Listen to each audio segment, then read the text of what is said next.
44 günlük vətən savaşı mümkünsüzü mümkünə, çətini asana, yoxu vara çevirən şanlı günlərimiz idi.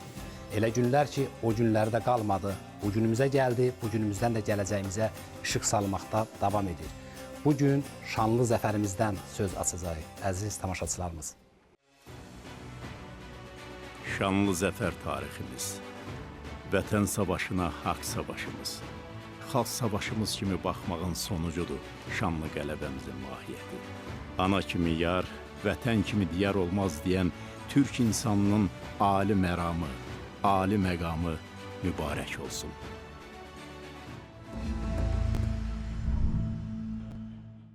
Hörmətli tamaşaçılarımız, bugün şanlı zəfərimizdən danışacağıq, zəfər ovqatındayıq. Naxışlı bir otaqda, həm də elə zəfər odasındayıq da deyə bilərik. Bugünkü qonağımız, görkəmli sənətkarımız, xalq artisti, hamınızın sevə-sevə tamaşalarına baxdınız, çıxışlarına baxdınız, sevdiyiniz Nurəddin Mehdixanlıdır. Nurəddin bəy, xoş gəlib, səfa gətirmişsiniz. Hoş gördük, hoş gördük, sağ olun, teşekkür ederim. Zəfərdən danışmaq nə qədər xoşdur, elə deyilmi? Zəfərdən danışırıq, bir də zəfəri yaşamaq var, xalq olaraq, dövlət olaraq. Üstəlik də siz, mən özüm canlı şahidiyəm, 44 gün ərzində ön cəbhədə idiniz, əskərlərimizlə, zabitlərimizlə, döyüşən ordumuzla, sonra onların müalicə aldığı yeri gələndə demək, hospitallardaydınız, şəhid valideynlərindən, qazi ailələrindən. O günlərə bir geri dönsək, bu əziz zəfər günündə nələri bölüşmək istərdiniz tamaşaçılarımızla? Önce teşekkür ederim beni Türk yurduna davet elədiyinizə görə minnetdaram. Bura daxil olanda artıq ruhunla baş-başa qala bilirsən. Yəni özün bir anda gedirsən keçmişi və əcdadlarınla görüşüb gəlirsən. Burada mənə aid olan hər şey var. Bizə aid olan hər şey var. Naxışlarımız burada var. Bizi biz eləyən nəsnələr burada var. Rəmzlər var. Biz buradan çıxıb dünyaya meydan oxuduq. Başımızın üstündə göy qübbəsi, çadırımız, sökəndiyimiz torpaq və də dünyanın gün batanından gün doğanına, güneşe doğru getdik. Onu orada güneşi bayrağımız seçdik. Ve bizi Tanrı Türk yaptı, Türk yarattı. Buna göre burada olduğuma göre teşekkür ederim size, beni buraya getirmişsiniz. İkincisi, birisi, ben bir sənət adamıyım. Bəzən bizim sənət adamları deyirlər ki, mən ancaq sənətimlə məşğul olacağım. Amma mən həmişə deyirəm ki, mən sənət adamı olmaqdan öncə bir vətəndaşım. İctimai xadimsiniz. Mən bir ölkəm, torpağa məxsusam. Mən bu torpaqdan yaranmışam. Mənim burada yurdum var, ocağım var, evim var, ailəm var. Mən harada doğuldum, haradan yarandım. Və həmin o doğuldum, ocağın marağı var, təhlükəsizliyi var. Mənim ailəmin, övladlarımın yaşamaq haqqı var, o haqqı qorumaq mənim borcumdur. Mən birinci vətəndaşım. Ondan sonra sənət adamı olaram, kim olaram? Əgər mən millətimin ağrısının, dərdinin, taleyinin, tarixinin yanında deyiləmsə, mənim sənətimin qara qəpiyi yoxdur. Mən kimin üçün yaradıram bunda bu sənəti? Kimin üçün yaşayıram? Nə var təkcə özü üçün yaşamaq üçün? Öz qınına çəkilmək üçün. Amma bir də var ki, Allah bizi nə üçün yarattı? Yarattı ki, mənim yaratdıqlarımı sev və qoru. Suyunu, dağını, daşını, torpağını, insanını, nəyi varsa qoru. Mənim üçün birinci budur. Nəyi bacarıram, onu eləyəm. O deyir, bir qaranquş aparıb yanan evə bir damcı su atırsan, gülürlər ki, deyir, ondan nə söndürəcəksən? Deyir, ən azı mənim bacardığım budur. Mən bir damcı, su damcısı boyda yeri söndürürüm. Mən bunu bacarıram, gücüm buna çatır. Yəni bu mənada mənim orada olmağım mənim borcumdur. Mən illər boyu bu millətin övladlarına vətən uğrunda vuruşmaq, lazım olarsa vətən uğrunda, torpaq uğrunda həlak olmaq, ölmək şərəfdir. İllər boyu mənim işim budur. Mən əgər millətin övladlarına illər boyu bunu təbliğ eləmişəmsə və millətin həmin dar günü, savaş olduğu gün, həmin o uşaqlar ki, mən savaşa göndərmişəm, onların yanında deyiləmsə, mən saxtakaram, mən riyakaram. Mənim borcum onların yanında olmaqda, onlarla bərabər ya var olacaqsan, ya orada öləcək, yox olacaqsan. Başqa bunun yolu, mən bu cür düşünürəm. Bəlkə başqaları başqa cür düşünürlər. Siz Mən ona görə fərqləşdirmirsiniz, orada ümid edirsiniz. olmalıydım. Mənim Azərbaycandakı böyük şəxsiyyətə böyük sevgim var. Çünki onlara yazdıqları kimi idilər. Xəlil Rza, istəsən canımı verərəm sənə. Canımdan alıb da qoparına balamı verirəm sənə. Balasını dedi və balasını verdi. Sabir Əhmədov oğlunu şəhid verdi. Mən o adamların qarşısında, ruhlarının qarşısında baş əyərəm. Çünki bu dediyidir. Amma bir də var ki, çağırasan, amma özün arxada dayanmış olasan. Mən bunu qəbul edə bilməzdim. Mən birinci savaşda da əskərimin yanındaydım. İkincisi də bu ne içindi bilirsən? Mən sabahları küçəyə utanmadan çıxa bilirəm. Mənim küçədə yaxamdan yapışır deməsinlər ki, siz bizim balalarımızı bəs savaşa göndərdiniz, özünüz oradaydı. Amma indi mən küçədə görürəm bir maşın saxlayır ki, Nurəddin müəllim, hara aparaqsınız? Bir tədbirə gedirəm, əskər gəlir, qucaqlayır məni, zabit qucaqlayır məni, mən tanıdınız məni, nə filan. Bu bilirsən nədir? Mənə dünyanın milyardlarını verələr bunu əvəz eləməz. Tam səmimi deyirəm. Mən bu gün yaşamaq istəyirəm. Bəlkə dünən 10 il bundan qabaq, 5 il bundan qabaq bu qədər yaşamaq istəmirdim. Amma elə yaşamaq istəyirəm, bilirsən nəyə görə? Mən millətimin qalib yaşayışını görmək istəyirəm. Mən balalarımın bu qalib Azərbaycanda gözəl yaşamağını görmək istəyirəm. Mən bunun üçün oradaydım, əziz qardaşım, əziz dostum.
Şölələnib çıraq kimi, zalımlara bir ox kimi, bax bu dəmir yumruq kimi bir olacaq Azərbaycan, var olacaq Azərbaycan.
Əslində 8 noyabr zəfər günümüzə uzanan yollar həm də genetik yaddaşımızın oyanmasından, tarixdən bugünə boylanan Oğuz türk dədələrimizin uca ruhlarının yağları qırmançıladığı andan başlayır. Təkcə ordumuzun deyil də, Dədə Qorqud, Koroğlu ruhumuzun dirilməsi anından başlayır qələbəmiz. Pənahəli xanların, Natavanların, Üzeyir bəylərin, Bülbüllərin, Mir Mövsüm Nəvvabların, xan əmilərin öz mirasları ilə bədəsil düşmənə qarşı cəbhə açdığı gündən başlayır bu mübarək yol.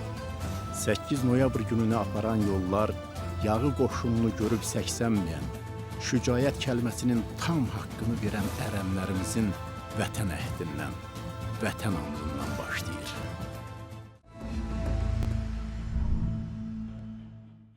Əkbər bəy, savaş, müharibə ölüm, itki gətirən bir şeydir.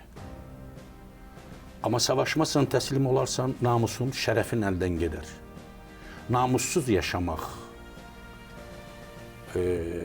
qəbul ola bilərmi, ya şərəflə ölmək? Yox, bu ritorik sualdır və bizim əcdadımızdan gələn işıq Bunun neçə sevişini min bilirik. ildir bundan qabaq bizim milli qəhrəmanımız Babəkimiz nə dedi? 40 il, bəli, 40 il qul kimi şərəfsiz yaşamaqdansa bir gün ayaq üstə yaşamaq şərəf. Yaşam formuludur da, düsturdur da. Ona görə də belə deyək, heç kim istəməz ki, bir Azərbaycan övladının başından bir tük kəski olsun. Kim istəyər ki? Kiminsə balasının şəhid olmasını kim istəyər ki? Amma əgər sənin qadınının, qızının yaylığını götürüb aparıblarsa, onlara təcavüz eləyiblərsə, sənin yerini, yurdunu işğal eləyiblərsə, dədə-babanın qəbrini qazıblarsa, darmadağın eləyiblərsə, sənin oğullarını məzarlarının başında qurban kimi başını kəsiblərsə, sən nə etməlisən? Sən gedəcəksən o savaşa. Oğul nə üçündür? Oğul ananın namusunu qorumaq üçündür, ocağın namusunu qorumaq üçündür. Ərin işi nədir? Qızının, qadınının şərəfli namusunu qorumaqdır. Türk kişisinin birinci vəzifəsi ocağını, qadınını, ailəsini və atını, şərəfini qorumaqdır. Bəli, biz şəhidlər verdik bu savaşda, ağrıyırıq. Amma o şəhidlər olmasaydı,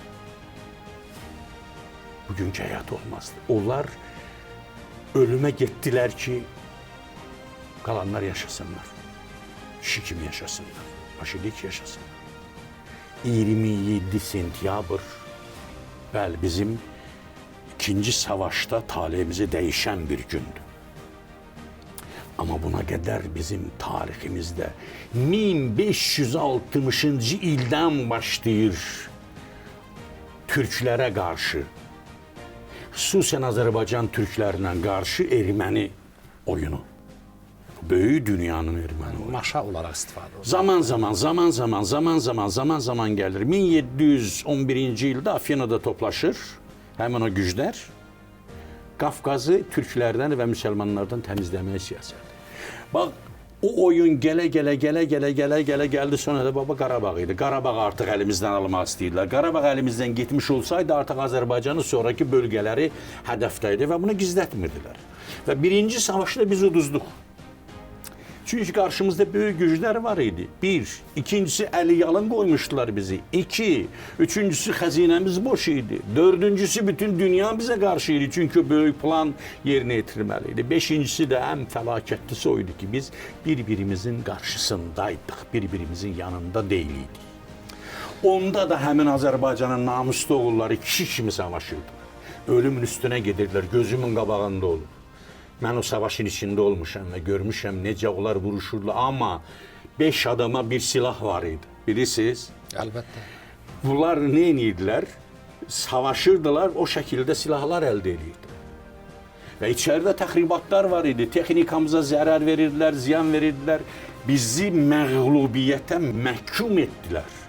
Xalqımız əslində böyükdür. Azərbaycan məğlub olmadı. Məğlubiyyətə məhkum edildi. Bilirsiniz, deyir, dünyanın müəyyən məqamlarında Allah bir xalq imtihan edir. Sonra da onu xilaskarın göndərir. Və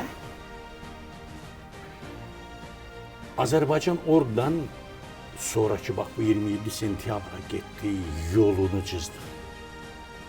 Və nəticədə 27 sentyabrda savaş başladı. Şərəf, namus uğrunda savaş. Və mən də o savaşın bir sıra nəfəri idim. Ulu sözümüz rubrikasının bugünkü qəhrəmanı Baqan sözüdür. Baqan, gərdanlıq, halqa anlamını verir. Mahmud Qaşqaridə Baqan eyni mənada, gərdanlıq, halqa mənasında işlənib. Müasir Qıpçaq qrupu ədəbi dili və dialektlərində, Qırğızcada askı vəzifəsini görənə, keçə çadırının iskələsini qaldırmaq üçün istifadə olunan budaqlı uzun sırğa deyilir. Qazax və Qaraqalpaq dillərində Baqan budaqlı ağaca deyilir. Azərbaycan türkçəsində ilkin mənasını qoruyan Baqan sözü halqa, gərdanlıq anlamını daşıyır. Ulu sözümüz bizim sözümüzdür, bizim hamımızın. Hörmətli sənətkarımız, siz əslində mən elə başa düşürəm, yalnız özünüzü, Nurəddin Mehdiqanını deyil, bütün sənətkarlarımızın duyğu və düşüncələrini də bölüşərək, yəni vətən canlı, dövlət canlı, xalq canlı, bütün həmkarlarınızın da duyğu və düşüncələrini bölüşmüş oldunuz və orada mən dediyiniz əslində Nurəddin Mehdiqanının şəxsini, fərdini ifadə eləmir. Mən o mən sözünü böyük bir sənətkar məni kimi qəbul edirəm icazənizlə və əlbəttə ki, sizin bütün vurğularınız necə ki sözünüzün axar da ora gəldi. Bizim Müzəffər Ali Baş Komandanımızın mükəmməl rəhbərliyi və dövlətin, xalqın birliyi amilini mən sizin o danışdığınızdan faktura olaraq da bunun çıxdığını görürəm. Xüsusi qeyd eləmək mənəvi borcumuzdur, minnətdarlıqla borcumuzdur ki, dövlətlə xalqın belə demək mümkünsə tarixdə eşi bərabəri nadirən görünən birliyi bütün bizə qarşı olan planların hamısını pozdu və hər halda siz indi o şanlı qələbənin materiyasını da yaxşı bilirsiniz, niyəsini, necəsini də yaxşı bilirsiniz. Dövlət başçımız necə sinəsini qabağa verirdi, o diplomat kimi xüsusi silahlanmış jurnalistlərlə müsahibələr olsun, ayrı-ayrı coğrafiyalardan gəlmiş ayrı-ayrı emsarlarla, emsarların mətbuat üzərindən bizə baskılarına verilmiş cavab, dövləti cavablar olsun və əlbəttə ki, bilavasitə cəbhənin özündə bizim mükəmməl ordu, dövlət, xalq birliyi olsun. O günlərə yenidən qaydası olsaq, siz o qələbəni şərtləndirən amillərin sırasında nələri xüsusilə qeyd etmək istərdiniz? Biz bir gün təzə azad olunmuş bir ərazidən keçirik. Ora müəyyən adamlar gəliblər. Çörəkzad pişirirlər orada. Biz əskərlərlə keçirik və bir arvad əlində çörək qaçırmaşın dalıcı. Ay bala, bunu alın, bunu alın, bunu alın. O bir çörək Azərbaycanın qələbəsini qazandırdı bəlkə də. Bir qadın, bir fərd. Mən bunu bacarıram.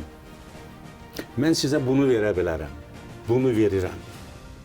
Amma istədiyim nədir? Mənim torpağımı azad edin. Mənim haqqımı qaytarır. Sizin də kövrəlirsiniz, mən xatırlayıram o dövrdəki. Bunları mən gözümün qabağında görmüşəm. Mən gördüyüm şeylər, mən ehtiyatda olan zabitam. Mən yaşım mənə icazə vermirdi getməyə. Amma mənə dedilər, sən lazımsan. Lazımam, başım gözüm üstünə və getdim. Mən insan olduğumu onda dərk elədim. Gərəkli insan bilirsən nə zaman özünü hörmət eləyir. Gərəkli olduğu vaxt. Sən gərəklisən, nəyəsə yarayırsan özündən başqa.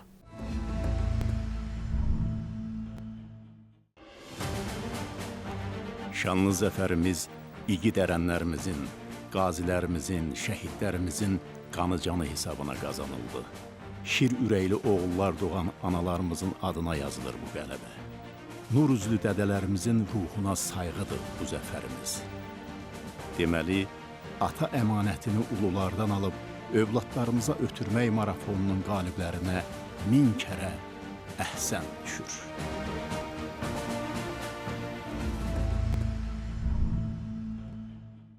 Bu qələbəni qazanmağında kiminsə qarşısında minnətli olmadığını görsün. Bizim kimsəyə nə can borcumuz var, nə qan borcumuz var. Bizim mənəvi dəstəklərinə görə borcumuz var. Yanımızda Türkiyə, Türk milləti Türkiyə Cümhuriyyəti idi. İslam dünyasından 1 milyar yarımlıq İslam dünyasından yalnız yanımızda Pakistan var idi. Bu reallıqdır. Qarşımızda olanları heç saymayaq. Qarşımızda olanların sayı yox idi. Yanımızda, bax dedim yanımızda kimlər var idi. Bu cür savaşa başladı Azərbaycan. Və bu savaşda itkiləri verən Azərbaycan əskəridir. Azərbaycan generalıdır.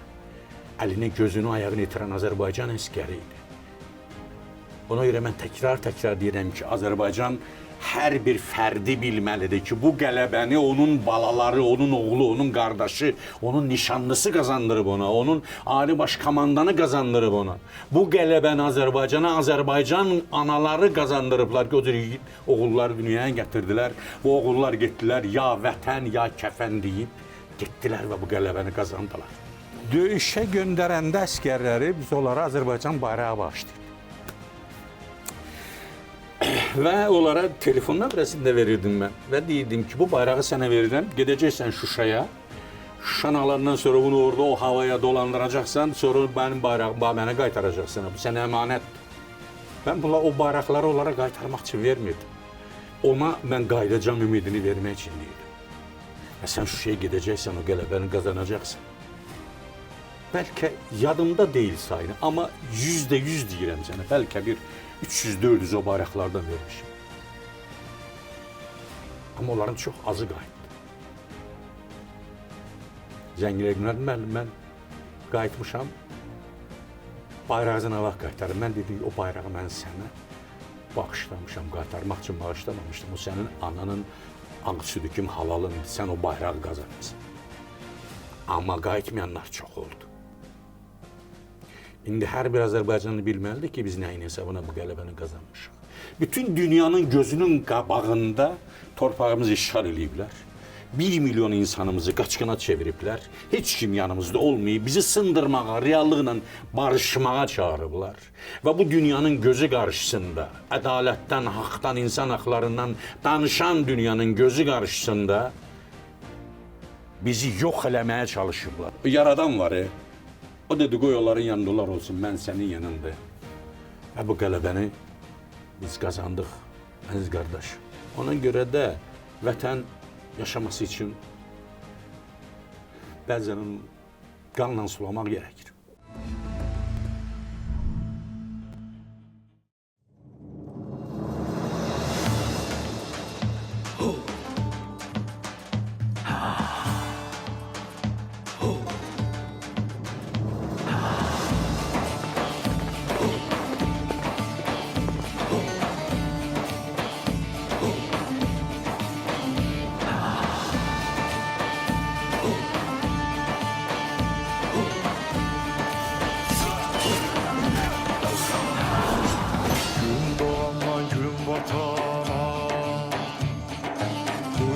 Bütün cahana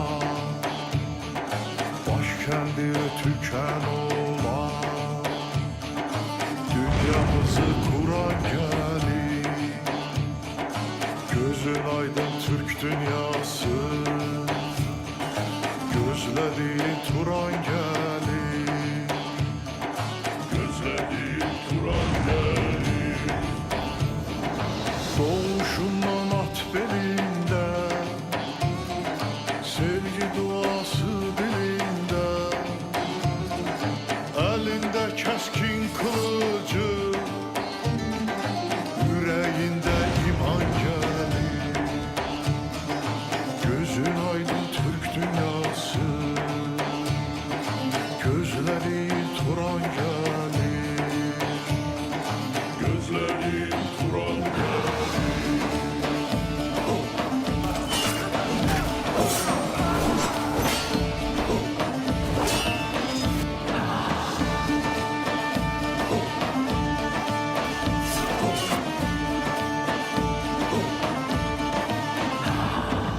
Altayların gediğinde Savalanın eteğinde Yeniden Bozkır çölünde Gök çadrını kuran gelir Gözün aydın Türk dünyası, gözlediğin Turan gelir. Gözlediğin Turan gelir. Doğuşundan at belinde, sevgi duası dilinde, elinde keskin kılıcı, yüreğinde iman gelir. Gözün aydın Türk dünyası, gözlediğin Turan gelir. Gözlediğin Turan gelir.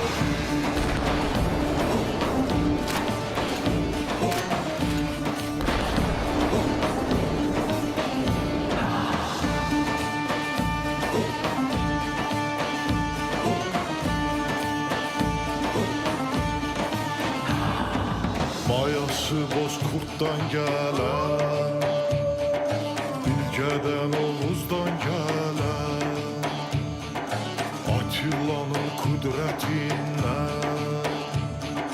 tarihini yazan gelir. Gözün aydın Türk dünyası, gözlediğin Turan gelir. Gözlediğin Turan gelir.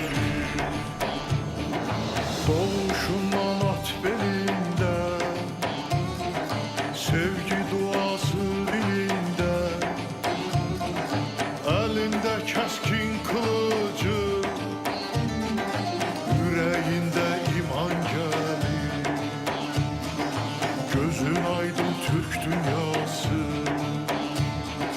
gözlediğin Turan gelir. Gözün aydın Türk dünyası, doğuşundan at belinde, sevgi duası dilinde, elinde keskin kılıcı, yüreğinde iman gelir. Gözün aydın Türk dünyası, gözlediğin Turan gelir. Gözlediğin Turan gelir.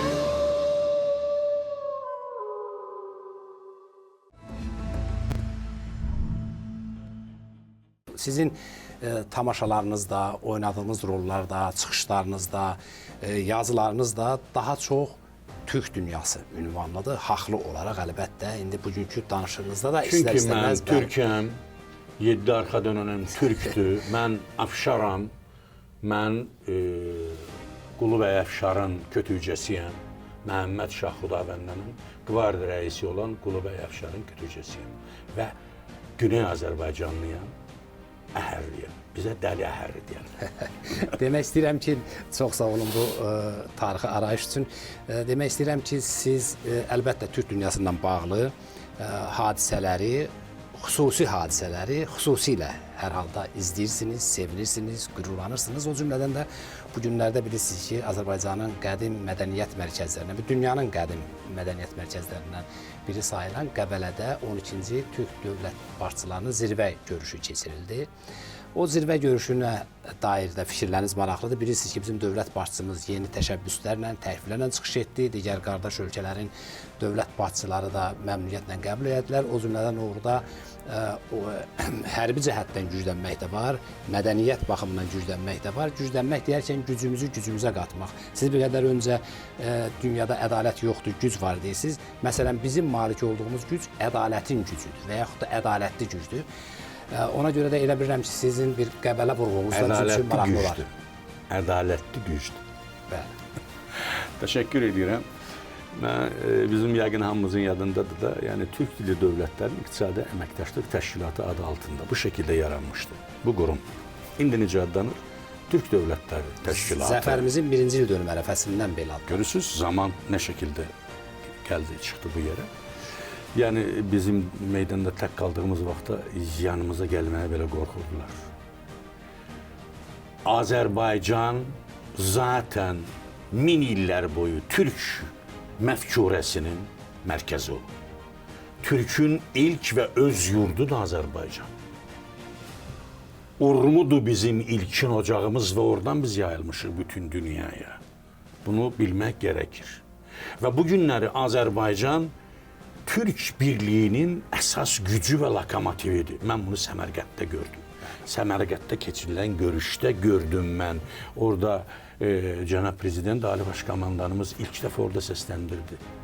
Biz təkcə sərhədlərimizin daxilində yaşayan xalqımızın yox, həm də sərhədlərimizdən kənarda yaşayanların yaşam haqqını, təhsil haqqını müdafiə etməliyik. İlk dəfə bu tez səslənirdi. İnqilabi sözüydü. Bəli. İnqilabi söz ilk dəfə bu səslənirdi. İlk dəfə bizim sərhədlərimizdən, bugünkü Azərbaycanın sərhədlərindən kənarda 40 milyon türk yaşayır. Biz onların yaşam haqqını qorumaq bizim haqqımızdır, bizim borcumuzdur. İlk dəfə bu şeylər səslənir. Başqa şeylər də var. Yani. Bugün faktiki olaraq istəsək də indi kimin bəlkə belə başqa cür yanaşar bu məsələyə. Bugün dünyada baş verən Türk birliyinin mayası Azərbaycanda qoyulub və bugün də davam edir. Anadoluya Türklük məfkurəsinin anlayışında bizim ziyalılarımız, işıqlı adamlarımız aparıblar. Cahan hakimiyyəti nəzəriyyəsi də buradan çıxıbdır. Və nə yaxşı ki, bu günləri Türk Dövlətləri Təşkilatı adında bir təşkilat var. Mən onu da deyim. Bu birlik dünyanın bölünən, yenidən bölünməkdə olan dünyada bir tarazlıq yarada biləcək bir güclü dünyanın bugün Türk əxlaqına, Türk mədəniyyətinə, Türkün ədalətinə ehtiyacı var. Mənim əzizim. Bəli. Biz dünyanın harasına getdik, mədəniyyət apardıq, ədalət apardıq. Biz dünyanın eyninə uzununa gəzdik, birinin evinə toxunmadıq, ibadətxanasına toxunmadıq, hə? İzzət Məbədinə nəfsinə toxunmadıq, izzət nəfsinə toxunmadıq, dilinə, əxlaqına, mədəniyyətinə toxunmadıq. Ona görə bugün o Balkanlar Türkü arzuluyur. Nədən? Çünki onun zamanında rahat, həyatı təhlükəsiz idi, dini inancını yerinə rahat yetirə bilirdi. Amma bugün o rahatlıqlarını itiriblər. Ona görə Türk Dövlətləri Təşkilatını bu günləri sadəcə 6-7 Türk dövlətinin biridir kimi anlamaq yanlış olardı. Bu günləri o birliyə, Türkün gücünə, Türkün ədalətinə, əxlaqına dünyanın ehtiyacı var. Ehtiyacı var. Ədalətdən, haqdan, dəm vuran o böyük qərb ki vardı, ədalətin, demokratiyanın yuvası özünü hesab edirdi. Bu günləri o adın altında nələrin baş verdiyi gözümüzün qabağında, dünyada nələr baş verir gözümüzün qabağındadır. Ona görə mən bayaqlar deyəndə ki, bugün dünyada güc ədalət kimi sırınır. Bəli.